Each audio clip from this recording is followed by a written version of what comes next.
kita yang ternyata berhasil di atas 5,12% nih, di atas 5% begitu. Tadi Anda menyampaikan sebetulnya ada beberapa hal yang juga perlu diwaspadai. Kita jangan terlena begitu ya Pak dengan pertumbuhan ekonomi yang di atas 5%. Ya ini bagaimana dengan demand Pak nanti di tingkat global. Apalagi kalau kita lihat di semester kedua, di semester pertama atau di kuartal kedua di tahun 2025 ini kita lihat ada sentimen terkait dengan perang tarif atau penerapan tarif begitu yang ditetapkan oleh Presiden Amerika Serikat Donald Trump. Bagaimana Pak Anda melihat demand di tingkat global ke depannya seiring dengan penetapan dari tarif untuk Indonesia itu sendiri? Ya, harus kita akui memang kebijakan tarif dari Presiden Trump ini sangat mempengaruhi perdagangan global, baik dari sisi trade volume yang kemarin beberapa proyeksi dari beberapa lembaga internasional juga mengalami penurunan yang signifikan. Demikian juga dengan beberapa kegiatan ekspor impor kita, dan saya kira tidak hanya Indonesia, seluruh negara kemarin ada kurang lebih 75 negara yang sudah ditetapkan tarif resiprokalnya melalui executive order yang tanggal 31 Juli kemarin. Nah, pertama kita melihat dari sisi kepentingan nasional kita sendiri. Kemarin kita mendapatkan tarif resiprokal di angka 19%. 19% ini relatif cukup rendah dibandingkan dengan negara-negara peers kompetitor kita. Namun mengingat selisihnya juga mungkin tidak terlalu besar dengan negara lain, kita perlu mendorong terus faktor daya saing kita, khususnya faktor-faktor lain di luar urusan tarif. Karena itu pemerintah juga mendorong berbagai kebijakan deregulasi, kemudian juga berbagai strategi untuk mendorong peningkatan ekspor kita. Nah, khusus yang terkait dengan tarif, sebagaimana kita ketahui, tarif ini akan mulai diberlakukan tanggal 7 hari ini. Artinya sesuai dengan executive order yang per tanggal 31 Juli kemarin, 7 hari setelah executive order itu akan diberlakukan tarif resiprokal di Amerika. Nah, pemerintah sudah melihat memetakan beberapa komoditas yang akan terdampak di sana, karena itu sudah menyiapkan beberapa strategi kebijakan untuk tetap menjaga. Karena Mbak Sinta, kalau kita lihat semester 1 2025 ini saja gitu, Amerika masih menjadi top 5 dari mitra dagang utama kita, dan bahkan Amerika ini menjadi negara yang nomor 1 surplusnya Indonesia.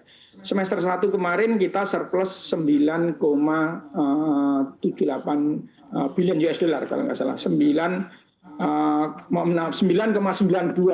billion US dollar, karena ekspor kita sekitar 14,8, kemudian impor kita sekitar 4,9. Jadi kita dengan Amerika ini semester 1 saja kemarin surplus 9,9 billion US dollar. Dan ini surplus tertinggi jauh dibandingkan mitra dagang kita yang lain. Karena itu kita sangat concern dengan perdagangan dengan pihak Amerika ini. Nah, ada beberapa hal yang mungkin ini kesempatan yang baik kami juga menyampaikan penjelasan terkait dengan kebijakan tarif Presiden Trump ini.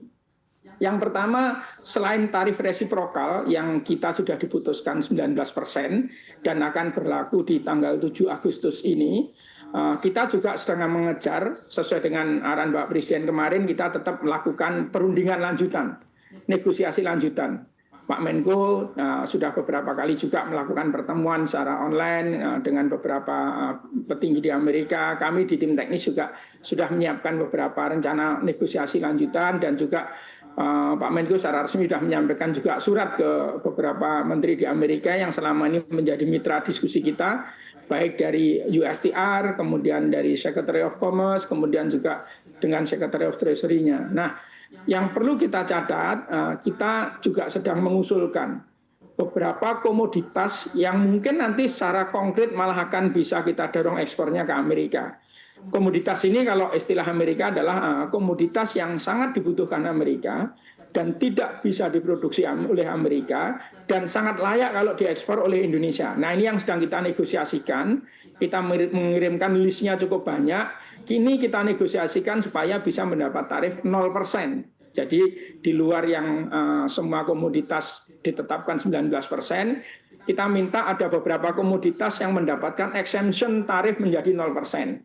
Kemarin sudah disampaikan oleh Pak Menko, beberapa produk kita, beberapa hasil produk agro kita, misalkan mulai dari sawit, kopi, kakao, karet, dan sebagainya, kita sedang mintakan supaya mendapatkan exemption sehingga tarifnya 0% ke Amerika.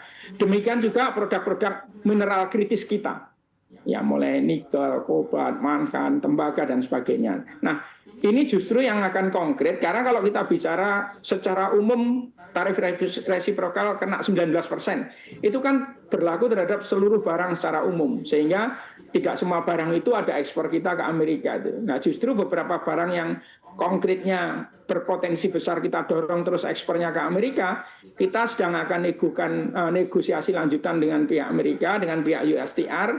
Sudah ada pembahasan di awal dulu, kita akan usahakan supaya ini bisa dapat 0%. Kemudian hal yang lain terkait dengan kebijakan tarif ini, dengan berlakunya nanti per tanggal 7 Agustus, saya kira kita di dalam negeri sendiri kita akan mengkonsolidasikan beberapa ekspor kita yang terdampak langsung, khususnya yang pengenaan tarifnya MFN-nya sudah cukup tinggi, tarif normalnya sudah tinggi, ditambah dengan resiprokal menjadi